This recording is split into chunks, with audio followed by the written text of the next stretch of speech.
ரூத்தின் சரித்திர புஸ்தகம் 2வது அதிகாரம் 12வது வசனத்தில், உன் செய்கத்தக்க பலனை கர்த்தர் உனக்கு கட்டளையிடுவாராக.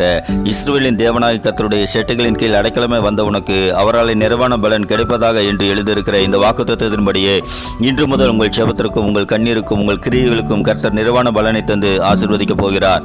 யூத தேசத்தில் பஞ்சம் உண்டான காரணத்தினால் நகோமி தன் கணவர் மற்றும் 2 குமாரர்களோடு சபிக்கப்பட்ட மோவாப் தேசத்திற்கு புறப்பட்டுச் சென்றாள். அங்கே தன் கணவரையும் 2 குமாரர்களையும் இழந்து போனாள். பின்பு தன் மருமகளாகிய ரூத்தை கூட்டிக் கொண்டு மீண்டும் ஆசீர்வதிக்கப்பட்ட யூதா தேசத்திற்கே திரும்பி வந்தாள்.